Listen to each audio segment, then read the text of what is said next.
Voici Adam, un homme comme tant d'autres. Un homme qui, comme des millions d'hommes dans le monde, vit ses journées comme s'il était invincible, persuadé que son corps suivra toujours. Mais ce qu'Adam ignore, c'est que quelque chose est en train de ronger sa santé, lentement, silencieusement, sans jamais prévenir. Et ce qui détruit Adam, détruit aussi une génération entière d'hommes qui se sentent obligés d'être forts, d'avancer, de tenir, même quand leur corps crie stop. Voici l'histoire d'un danger invisible, celui qui détruit la santé des hommes en silence. Si tant d'hommes aujourd'hui voient leur santé s'effondrer doucement, c'est rarement dû à une seule cause. C'est un ensemble silencieux, presque invisible, de petites habitudes quotidiennes qui s'accumulent, se renforcent et finissent par éroder leur énergie, leur mental, leur vitalité, un peu comme une goutte d'eau qui tombe au même endroit, jour après jour, jusqu'à creuser la pierre. La première cause, et peut-être la plus répandue, c'est le poids invisible des responsabilités. Beaucoup d'hommes portent des charges mentales immenses, protéger, assumer, avancer, trouver des solutions, sans jamais vraiment reconnaître qu'ils sont fatigués. Ils ne veulent pas inquiéter, ne veulent pas échouer, ne veulent pas décevoir. Alors ils serrent les dents. Et parfois, ils s'enferment dans le silence. La deuxième cause, c'est le stress constant, devenu presque normal. Le téléphone qui sonne sans arrêt. Les deadlines. Les factures. Les attentes. Les échecs qu'on cache. Les peurs qu'on ne dit pas. Les pensées qu'on garde pour soi. Une tension qui ne s'arrête jamais, même la nuit. Ce stress chronique ronge l'intérieur, attaque le sommeil, perturbe le cœur, fragilise l'immunité, et finit par transformer le corps en champ de bataille. La troisième cause, c'est le manque de sommeil, ce voleur d'énergie que beaucoup sous-estiment. Se coucher tard juste pour se détendre. Se relever tôt parce qu'il faut travailler. Dormir moins pour essayer d'être plus, alors qu'en réalité, chaque heure perdue enlève un peu de force, un peu de clarté mentale, un peu de résistance. Et à long terme, le corps s'use et l'esprit devient brumeux. Une autre cause majeure, c'est la mauvaise alimentation, choisie par fatigue, par manque de temps, par habitude ou par oubli de soi. Trop de sucre pour tenir. Trop de café pour rester debout. Trop de gras pour aller vite. Trop peu d'aliments frais pour réparer le corps. Et petit à petit, les organes crient, mais l'homme ne les entend plus. Il y a aussi la sédentarité, ce poison moderne. S'asseoir trop longtemps. Bouger trop peu. Rester figé des heures devant un écran. Le sang circule mal. Les muscles s'affaiblissent. Les articulations s'enflamment. Le mental se brouille. Et l'homme croit qu'il ne fait rien de grave, alors qu'il détruit doucement le moteur même de son existence, son corps. N'oublions pas les émotions refoulées, cette cause dont personne ne parle mais qui détruit plus que tout. Les hommes apprennent à ne pas pleurer. À ne pas dire qu'ils ont peur. À ne pas montrer qu'ils doutent. À ne pas exprimer ce qui les ronge. Mais un cœur qui retient finit par exploser, ou par s'éteindre. Et enfin, il y a l'isolement silencieux, même lorsque l'homme vit entouré. Le manque de communication. Le manque de soutien. Le manque de moments où il peut juste être lui, sans masque. Beaucoup vivent comme des soldats sans repos, avançant seuls dans une bataille invisible que personne ne voit, et que peu comprennent.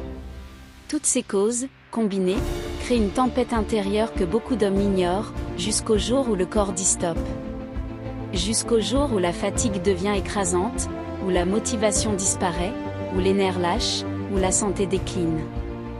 Mais comprendre les causes, c'est déjà commencer à se libérer. Les conséquences, elles n'arrivent jamais comme un coup de tonnerre. Elles ne frappent pas d'un seul coup. Elles se glissent dans la vie d'Adam, lentement, silencieusement, comme une ombre qui grandit un peu chaque jour. Au début, Adam se dit simplement qu'il est fatigué. Juste une fatigue passagère. Mais la fatigue ne passe pas. Elle revient, encore et encore, comme un poids invisible accroché à son dos.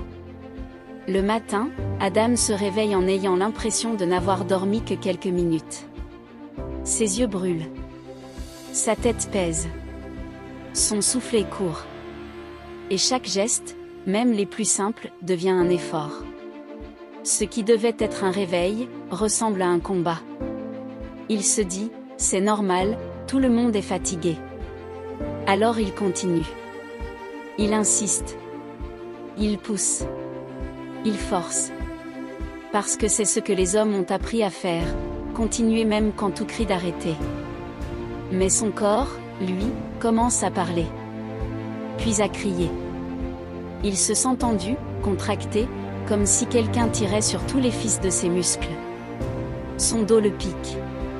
Ses épaules brûlent. Sa nuque est raide. Son cœur lui envoie des signaux, des accélérations, des blocages, des battements irréguliers dont il ne parle à personne. Puis il y a les émotions. Celles qui s'accumulent quand on ne s'arrête jamais. Adam devient plus nerveux, plus impatient, plus fragile. Il réagit pour des détails. Il se renferme. Il évite les conversations. Il répond « ça va » même quand ça ne va pas du tout. Et dans sa tête, c'est pire encore. Sa concentration disparaît. Les pensées se mélangent. Il commence quelque chose, puis l'oublie. Il tourne en rond. Il perd ses mots. Il oublie ce qu'on lui avait dit il y a une minute. Là où il devrait être clair, tout devient flou. Le monde autour de lui prend une autre couleur, un gris léger, mais constant.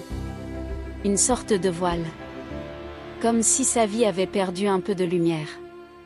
Il rit moins. Il rêve moins. Il vit en mode survie. Son entourage remarque son changement, mais lui, il fait semblant. Parce que les hommes ont appris à cacher, à minimiser, à ignorer, à dire « je gère », alors même qu'il s'écroule de l'intérieur. Et puis il y a cette sensation étrange, celle de ne plus se reconnaître soi-même. Adam regarde son reflet dans le miroir et ne voit plus l'énergie, la force, la vitalité qu'il avait autrefois. Il voit un homme fatigué, vidé, épuisé. Et il ne comprend pas comment il en est arrivé là. Les conséquences continuent de grandir. Il perd son appétit certains jours, et mange trop d'autres jours. Son sommeil devient un combat permanent. La moindre tâche lui semble gigantesque. Son humeur devient instable. Ses relations se fragilisent. Son cœur semble plus lourd. Sa motivation disparaît. Et la sensation la plus terrible de toutes, celle de ne plus avoir de contrôle sur sa propre vie. Ce n'est plus juste de la fatigue. Ce n'est plus juste du stress. Ce n'est plus juste une mauvaise période. C'est un effondrement progressif. Une lente descente. Un épuisement profond qui ronge les hommes de l'intérieur, sans faire de bruit. Et le pire, c'est que malgré tout ça, Adam continue. Parce qu'il ne veut pas déranger.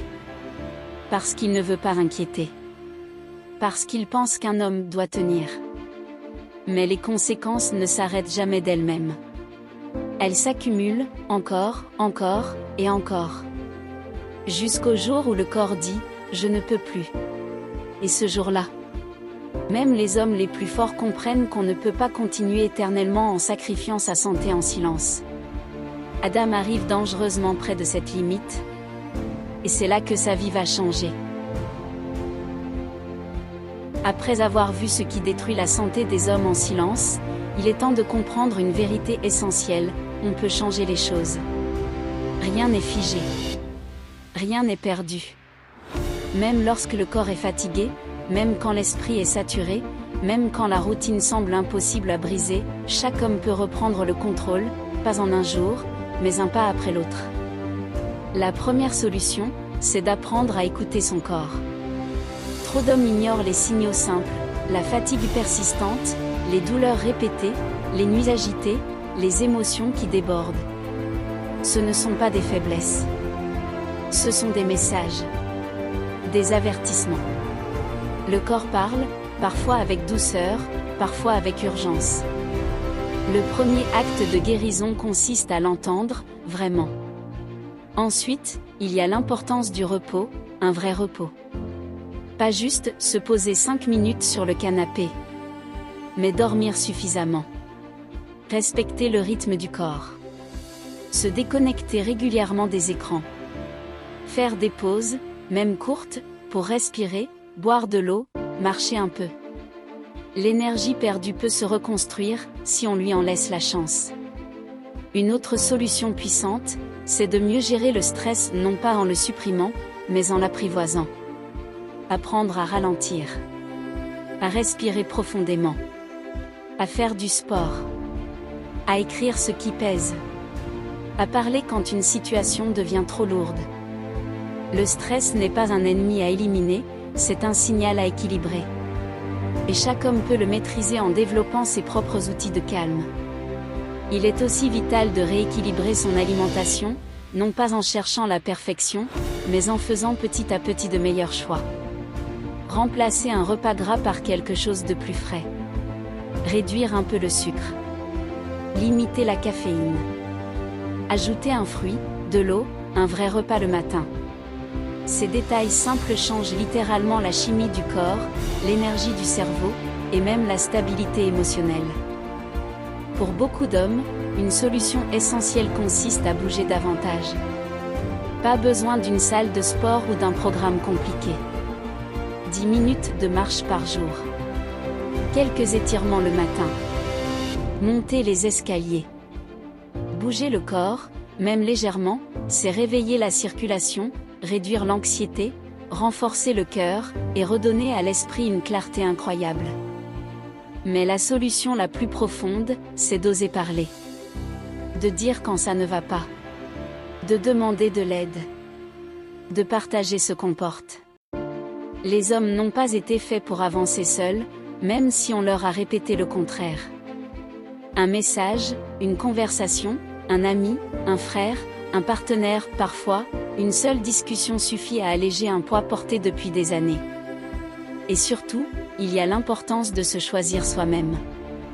De prendre un moment chaque jour pour faire quelque chose qui apporte du calme, de la joie, ou de la paix. Lire. Marcher. Méditer. Écouter de la musique. Prendre soin de son apparence. Ranger son espace. Se reconnecter à ce qui compte vraiment. La santé n'est pas un miracle. C'est une construction quotidienne, faite de petites décisions, de petites victoires, de petites habitudes qui, ensemble, changent une vie entière. Et chaque homme en est capable. Parce qu'au fond, il n'y a rien de plus puissant qu'un homme qui décide de se relever, de se respecter, et de reconstruire son énergie. Pas pour être parfait, mais pour être en paix. Adam n'est pas un super-héros. Il n'est pas différent des autres hommes. Il est juste un homme qui a enfin décidé d'écouter ce que son corps lui disait depuis longtemps. Ce que les hommes ignorent détruit leur santé en silence. Mais ce qu'ils décident d'apprendre peut aussi les sauver. Aujourd'hui, Adam avance plus lentement. Mais il avance mieux. Il respire mieux. Il dort mieux. Il vit mieux. Et toi, que vas-tu décider pour toi ? Merci d'avoir pris le temps de regarder cette vidéo jusqu'à la fin.